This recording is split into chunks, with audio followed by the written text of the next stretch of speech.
Yan guys, mag-aabono tayo dito sa ating marupot na kalamansi. Buhay wow! Galing to sa malaking puno ng kalamansi. So minarukot namin. Tapos nilipat ko dito. Ayun, buhay na. So bali may abono tayo dito ng yan, Triplicaturus.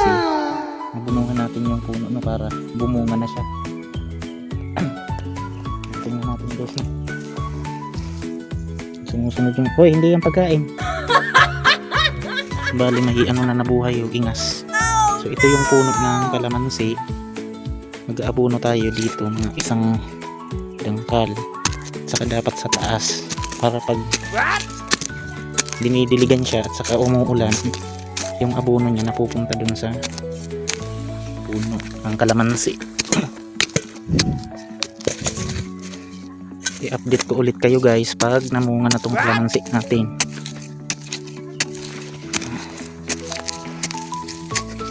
Pwede naman paikot yung ating abono.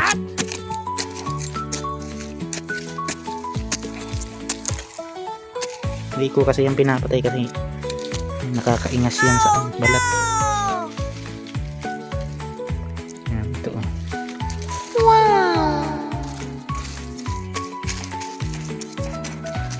Tapos doon, lagyan din natin dito sa kabila. Paikot. Wow! Medyo tigang na ang lupa ngayon kasi summer na. Pag umaga, dinidiligan ko itong mga pananim ko. Wow! Yung mga gulayin.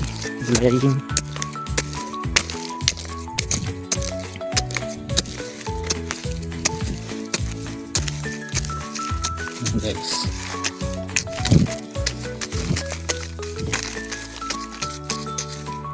Ganda na ng pagkabuhay niya. Wow! Kasi medyo inuud yung mga dahon niya. Ito pang pabunga to na ano. Wow! Triplicaturus na abono. Lalagyan natin dito. Ayan. Tapos tabunan natin. Tapos ito patayin na natin kasi siya yung sisip-sip ng abono. Makati yan eh.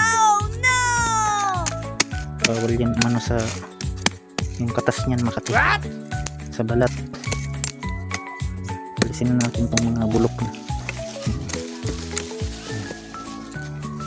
Yan guys, thank you for watching. Sana may natutunan kayo.